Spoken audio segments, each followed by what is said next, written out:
महालक्ष्मी की ओर से आप सबको सादर जय। आज दिल्ली स्टूडियो से कुछ दूर आ गए हैं हरियाणा में। आज आपके पास गिनती हो रही है, होने वाली है जनगणना 2021 की। 2011 के अनुसार हम जैन थे 44,51,253, 40 करोड़ से लुढ़कते आ रहे हैं। लक्षद्वीप में एक भी जैन नहीं है। पूरे झारखंड यानी जो पावन क्षेत्र है हमारा शिखर जी वाला, उस पूरे राज्य में जितने जैन हैं उतने ही क्षेत्र वाले गांव के अंदर आज हम खड़े हैं यहाँ पर। जी हाँ, दिल्ली के पड़ोस के हरियाणा राज्य के अंदर जींद जिले के अंदर तहसील नरवाना के हम उचाना ब्लॉक के बड़ौदा गांव के अंदर खड़े हैं समय, जहां पर 99.99% सारे ही जैन हैं, चाहे वो हिंदू हो, सिख हो, ईसाई हो, मुस्लिम हो। जाट गांव है, किसानों का गांव है, सब खेती करते हैं अधिकांश लोग यहां पर यहां पर उनके किसानों के अलावा भी कोई बड़ी है, कुमार है, हरिजन है, बनिया है, ब्राह्मण है, सारे के सारे जैन मिलते हैं। हर घर के आगे एक मूर्ति मिलती है जैन की, लगी हुई दीवार के अंदर चिनी हुई होती है। कमाल की बात है, ऐसा अपने पूरे देश को घूमने पर एक गांव नहीं मिला हुआ। पालीताना शहर को कहते हैं 100% वेजिटेरियन। ये भी पूरा 100% वेजिटेरियन है। ना नशा, ना मदिरा, ना मांस, ना अंडा, ना कुछ। यहां पर भी सारे के सारे शाकाहार, सारे के सारे जैन है। ऐसा आज आपको गांव दिखा रहे हैं। आपको हर आप पीछे दृश्य देखते जा रहे हैं इस गांव के कुछ। और यहां पर 150 साल पहले ये कहते हैं जैन का अंकुर फूटा और पूरे के पूरे जैन है आज। मिलाते हैं पहले आपको इस इतिहास के बारे में कि यह कैसे जैन यहाँ शुरू हो गए। एक श्रावक रामकला से जो बातचीत हुई। जैन धर्म वैसे तो पहले बड़ियों का था। अच्छा। जाट लोगों में नहीं था। जाट लोग तो अपना खेती बाड़ी पशुधन पर ही निर्भर थे। तो जैन धर्म के पहले 50-40 घर बने हुए थे, वो जैन थे। कुछ 13 पंथी थे, कुछ 22 संप्रदाय थे।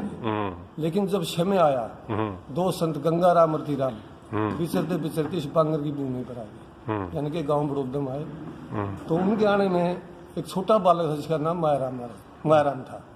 तो वो बालक उनके सानिध्य में आया। तो उनने उसकी कुछ रेखाएं देखे, ऐसे देखा वे बालक होना आ रहा है, आगे जाकर कुछ बनेगा। तो उन्होंने उनको नौकार मंत्र और कुछ जैसे गुरु मंत्र दिया गया। तो समय आने के बाद में वो संत भी बने। उसके बाद ही ये जाटों में धर्म आया है, यानी कि 150 साल पहले बनियों का धर्म था। अच्छा। उस दिन से आज तक कोई ऐसा एक दिन नहीं रहा इस पृथ्वी पर, भारत भूमि पर बड़ौदा का संत ना फरसा और ना रहा हो। अच्छा। ये श्रृंखला चालू है 150 साल से आज तक। अच्छा। हाँ, आपने रामकला शाबा जी से, दया जी के सहयोग से हम इस गांव में पहुंचे हैं। कहते हैं यहाँ कोई हेराफेरी नहीं होती है, कोई बदमाशी नहीं करती है, कोई लालच की बात नहीं होती है। और किसान भाई हम जो खड़े हैं अजीत जी के पास, अजीत जी किसान भाई कहते हैं कि सचमुच यहाँ पर खास बात है इस जैन धर्म की, सबसे बढ़िया धर्म कहते हैं इसको। खुद किसान है, कहते हैं खेती करते करते भी सामायिक करना नहीं भूलते और बहुत गुण गिनाते हैं। आखिर जैन क्यों है ये, जरा सुनते हैं उन्हीं के मुख से। अच्छा। हाँ, एक इसमें को मुर्गे की हचरी को अंडा वगैरह को रेडी वगैरह काम में कोई इस चीज की मांस मिट्टी की कोई दुकान नहीं, कोई कारोबार नहीं। अच्छा। और सबसे बढ़िया धर्म है को। यहाँ से अब तक 44 महाराज बन चुके हैं, अब तक दीक्षा ले चुके हैं। जैसा यह प्रमाणित करता है यहाँ लगा हुआ बोर्ड, यानी महाराजों की परंपरा मायाराम जी से कैसे शुरू हुई, यह इस बोर्ड में सारा उल्लेखित किया गया हुआ है। 3251 चहल से सारे आए हमारे महाराज, यानी यह परंपरा कैसे बनती गई आज तक ये पूरी यहाँ इस बोर्ड में लिखी गई है। और अब हम मिलवा रहे हैं आपको, हम यहाँ चतुर्मास कर रहे लाभ मुनि जी और विकास मुनि जी से। हमने इनसे भी चर्चा की कि यहाँ पर कैसे यह जैन बिरादरी, यानी कई तरह के लोग, कई तरह के परिवार, कई तरह के धर्म, कई तरह के संप्रदाय, सबके सब जैन कैसे बन गए जाटों के अंदर, किसानों के अंदर। सुनते हैं जरा विकास मुनि। यह जो छोटा सा हरियाणा प्रदेश का बड़ौदा ग्राम है, इस बड़ौदा ग्राम में प्रायः जैन संतों का प्राचीन काल से ही पदार्पण होता रहा है। और इस बड़ौदा ग्राम में परम पूज्य गुरुदेव चारित्र चूड़ामणि संयम समेत श्री मायाराम जी महाराज ने सर्वप्रथम दीक्षा अंगीकार की। और उसके उपरांत जो है उनके दीक्षा ग्रहण करने के बाद इस धरा पर अनेक आत्माओं ने दीक्षाएं ग्रहण की, यानी उनके बाद जो है लगभग आज वर्तमान में 44 जैन साधु साध्वियां हैं जो समय समय पर दीक्षा अंगीकार करते रहे हैं। और इस छोटे से ग्राम के अंदर 36 ही बिरादरियों के लोग जो है जुड़े हुए हैं। पूरे ग्राम के अंदर सभी लोगों के अंदर आकर देखा जाए बच्चे बच्चे में जो है बड़े जैन संत के प्रति, जैन धर्म के प्रति बड़ी श्रद्धा का भाव है। तो ये सब गुरुओं का प्रताप है, गुरुओं की पुण्यवाणी। देखा, किसानों और वीरों का गांव है जो जैनों में समाहित हो गया, पूरी तरीके से वेजिटेरियन, शुद्ध शाकाहारी, अहिंसा को मानने वाला। ऐसे ये नहीं है, अगर हम पूर्व में चले जाएं तो झारखंड, बिहार, उड़ीसा के अंदर सराक बंधुएं लाखों की संख्या में हैं, जिन्हें आचार्य श्री ज्ञान सागर जी मुख्य धारा में ला रहे हैं। उत्तराखंड के अंदर हैं, महाराष्ट्र के अंदर हैं, अगर नीचे चले जाए तमिलनाडु, कर्नाटक और उड़ीसा के अंदर भी इसी तरीके से जातियां हैं जो हमारी मूल जैन धारा में थी, जो बिछुड़ गई हैं। वहां के स्थानीय समाजों से अपील करते हैं, जिस तरीके से यह गांव है पूरा पूरा जैन बन गया है, उसी तरीके से अपने जो हमारे जैनों से मूल धारा से निकल गए हैं उनको कम से कम जोड़ सकते हैं हम लोग। अहिंसा और शाकाहारी तो संदेश है, हम इस तरह से करें। और हम सुनाते हैं अब श्रवण मुनि महाराज जी से, उन्होंने क्या कहा इस गांव के बारे में कुछ खास। मैं जिस गांव से संबंध रखता हूं उस गांव का नाम है बड़ौदा। ये हरियाणा में जींद जिले में है। यहाँ की जनसंख्या लगभग 20-25 हजार के आसपास होगी